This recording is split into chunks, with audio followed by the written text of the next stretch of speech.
Hi అందరికీ. అందరూ ఏం చేస్తున్నారు? బాగున్నారు కదా! మీరంతా హ్యాపీగా ఉండాలని మనస్ఫూర్తిగా అయితే కోరుకుంటున్నాను. నేను మీ లక్ష్మి. ఇక ఈరోజు వీడియో థంబ్‌నెయిల్ చూసారు కదా! నేను నా ఫస్ట్ ఛానల్‌లో ఎంత డబ్బులు సంపాదించాను అనేది ఈ విషయాన్నయితే ఈరోజు మీతో నేను షేర్ చేస్తాను. మన వీడియోస్ ఎవరైనా ఫస్ట్ టైమ్ గనుక చూస్తున్నట్లయితే లైక్ చేయండి, సబ్స్క్రైబ్ చేసుకోవడం అస్సలు మర్చిపోవద్దు. మంచి మంచి అనుభవ సత్యాలంటారు చూసారా? లైఫ్‌లో ఏవైతే ఎదుర్కొన్నానో అవన్నీ మీకు షేర్ చేసేస్తాను. ఎందుకంటే పడ్డవాడెప్పుడు చెడ్డవాడు కాదు. ఎవరైనా కొంచెం యూజ్ అవుతది కదా! నేను చేసిన మిస్టేక్స్ మీరు గనుక ట్రై చేస్తే యూట్యూబ్‌లో అలాంటి మిస్టేక్స్ చేయకుండా ఉంటే మీరు సక్సెస్ అయ్యే అవకాశం అయితే ఉంటుంది. అందువల్ల అన్నమాట నాకు కంటెంట్ ఏం తీసుకుందామా అన్నట్టుగా అంటే ఆ కంటెంట్, ఈ కంటెంట్ ఎందుకు వెతుక్కోవడం. మనకు తెలిసింది చెప్పేద్దాము. ఇంకా వచ్చేసి మనం ఏదైతే ఫేస్ చేసామో అయి నలుగురికి ఉపయోగపడతాయి. వాళ్ళు ఆ మిస్టేక్స్ చేయకోకుండా కొంచెం అంటే ఈజీగా యూట్యూబ్‌లో సక్సెస్ అయ్యే అవకాశం ఉంటుంది. ఒకప్పుడు మనకు ఎవరు ఏది చెప్పేలాగా అస్సలు లేదు కదా! జీరో నాలెడ్జ్‌తో నేను యూట్యూబ్ అనేది స్టార్ట్ చేశానని ఎప్పటినుంచో చెప్పుకొస్తూనే ఉన్నాను. నాకసలు ఎవ్వరు హెల్ప్ చేయలేదు. అంటే హెల్ప్ జేయడానికి మా ఉన్న ఈ చుట్టుపక్కల ఏరియాస్‌లో యూట్యూబ్ స్టార్ట్ చేసిన వాళ్ళలో నాకెవరు కనిపించలే అసలు మా ఏరియాలో ఎవరు. అప్పట్లో నేనొక్కదాన్నే స్టార్ట్ చేసుకొని నెమ్మదిగా యూట్యూబ్‌లోనే చూసుకుంటూ ఎలా చేసుకోవాలి, ఏం చేయాలి అనేవి ఇవన్నీ చూసుకొని నేర్చుకోవడమే అసలు. అది జీరో స్టెప్ నుంచి 1 మెట్టు అలా ఒక్కొక్క మెట్టు ఎక్కుతూ డబ్బులు సంపాదించేదేమో కానీ అసలు ఆ టెక్నికల్‌గా కొన్ని అస్సలు అర్థమయ్యేవి కాదనమాట. అప్పట్లో నేను యూజ్ చేసిన ఫోన్ ఏంటంటే, మా స్వామి వాడి కొంచెం క్రాక్స్ ఇచ్చిన ఫోన్‌ని నాకిచ్చారు. ఆ చిన్న ఫోన్‌ని నేను ఎలాగైనా సరే పెట్టుబడి లేకుండా ఏదైనా ఒక రూపాయి వస్తదా? అంటే ఇప్పుడు నేను యూట్యూబ్ స్టార్ట్ చేయాలంటే నేను ఓ 10,000, 20,000 పెట్టుబడి పెట్టి చేసేంత స్తోమత లేదు. ఇంట్లో పిల్లల్ని చూసుకుంటూ నాకొచ్చిందేదో నేను షేర్ చేస్తే అది క్లిక్ అయితే ఒక రూపాయి వస్తే హ్యాపీగా ఫీల్ అయ్యే రకమే గానీ, ఎదురు పెట్టుబడి పెట్టి నేను చేసేదాన్ని కాదనమాట. అందుకని మా స్వామి అంటే మొన్నటిదాకా అయ్యప్ప మాల వేసుకున్నారుగా అలవాటయిపోయింది. అందుకని ఇక తానైతే ఇచ్చారు. ఓ బొడ్డ ఫోన్, రెడ్‌మీ ఫోన్ ఇచ్చారనమాట. దాంట్లో అసలు 1 జీబీయే అయితే ఉండిద్ది రోజుకొచ్చి. ఇక దాంతోనే నేను స్టార్ట్ చేసి ఎప్పుడు 1 ఇయర్ వరకి సరిపోయింది. అసలు అప్పట్లో నాకేం తెలీదు గదా! వాచ్ అవర్స్ రావాలంటే ఏం చేయాలి? ఎలాంటి కంటెంట్ పెట్టాలి? ఇవేమి తెలియకుండానే మానిటైజేషన్‌కి 2 ఇయర్స్ కష్టపడ్డా. 2 ఇయర్స్ అయింది మినిమమ్. ఎప్పటినుంచి 2020 నుంచి 21 దాకా అయితే మానిటైజేషన్ అవ్వలా, డబ్బులు రాలా. ఇంట్లో ఒకటే గోల. మా స్వామి ఇంత కష్టపడుతున్నావు డబ్బులు రావు ఎందుకు చేస్తున్నావు అనవసరంగా అని చెప్పేసి ఇక ఇలా చెప్తూ ఉంటే ఇక ఎలాగో మామూలుగా ఫ్రెండ్స్ వీళ్ళంతా ఉంటారు కదా! తెలిసినోళ్ళు.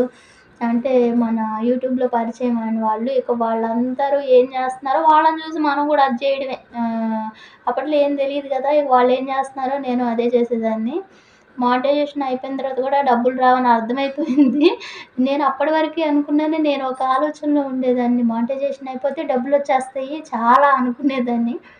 అస్సలు రావండి. మానిటైజేషన్ అయినా గాని డబ్బులు రావు, పాడు రావు అసల. యూట్యూబ్‌కి ముందే నా లైఫ్ చాలా ప్రశాంతంగా ఉండేది. చూసారా? వైట్ హెయిర్ కూడా చాలా వచ్చేసింది. లోపల బోలెడు వైట్ హెయిర్ వచ్చేసింది. ఈ 2, 3 ఏళ్లలో పడిన స్ట్రెస్‌కి గానివ్వండి, ఫోను చూడడం వల్ల గానివ్వండి, నేను ఎలాగైనా ఒకలాంటి ఎడిక్ట్ అయిపోయిన మైండ్ సెట్ అయిపోయింది. దీనికంటే బయట పని చేసుకున్నామనుకోండి, ఉదయం ఎళ్లి సాయంత్రం వచ్చేటట్టు ఉండిద్ది.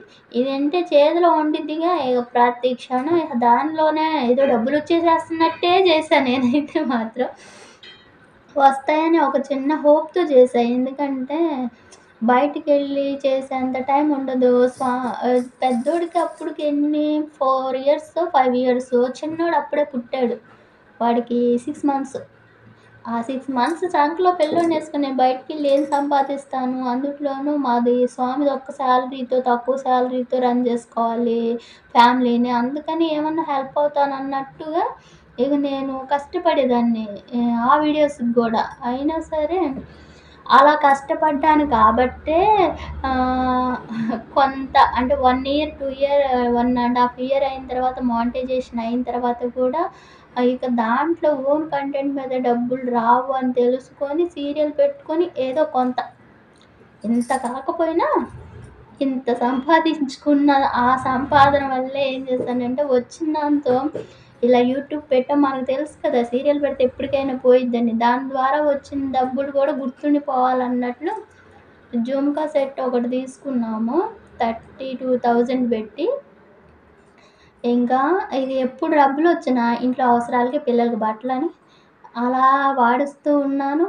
ఇంకా కొన్నొచ్చేసరికి ఇక ఇవే చేసుకున్ కొన్నేమో దాచుకోవడానికి అంత లేదులే గానీ, వచ్చినయి వరకి చాలా హ్యాపీగా పిల్లలకి కావాల్సినయి అప్పటికప్పుడు ఫీజులని అవి ఏం సరిపోతాయి, ఒక జీతంతో చాలవు కదా అని ఇక ఇంట్లోనే వాడేసేసాను. దాచిందయితే ఏంలా. నాకున్న గుర్తల్లా జుంకా సెట్ ఒక్కటే ఫస్ట్ ఛానల్ ద్వారా నేనేమన్నా సంపాదించుకున్నాను అనంటే అదొక్కటే అనమాట.